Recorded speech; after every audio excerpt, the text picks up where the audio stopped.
যুবদলের নয়ন আছে, সে দাড়ি মোষ গোঁফ অনেক বড় বড় রাখছে, তো বিভিন্ন তাবলিগ জামাতের সাথে বিভিন্ন জায়গায় ঘোরাফেরা করছে।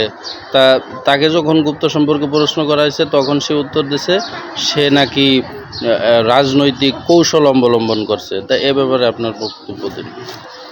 রাজনৈতিক কৌশল অবলম্বন করছে, এটা অবশ্যই ভালো একটা কথা বলছে, কারণ বাংলাদেশের রাজনীতিটা খুব নোংরা।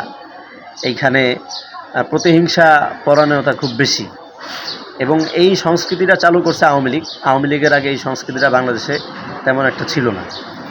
তাহলে কি সে গুপ্ত ছিল না? এটাকে গুপ্ত বলা যায় না? যদি বিএনপির ভাষায় গুপ্ত মানে যদি এমন হয় যে নিজের দলীয় পরিচয়কে গোপন করা, তাহলে সবচেয়ে বড় গুপ্ত ছিল রবিউল ইসলাম নয়ন। তাহলে শিবির যদি এই কৌশল অবলম্বন করার কারণে সে যদি গুপ্ত হয়, তাহলে নয়নরাও গুপ্ত। নয়নরাও গুপ্ত। আর যদি নয়নের কথা সত্য হয় যে নয়ন আসলে রাজনৈতিক কৌশল অবলম্বন করছে, তাহলে শিবিরও রাজনৈতিক কৌশল অবলম্বন করছে। আর বিগত ফ্যাসিবাদী আমলে তো শিবিরের উপর কী পরিমাণ স্টিম রোলার চলছে, অত্যাচারী স্টিম রোলার চলছে, এটা সকলেরই জানা।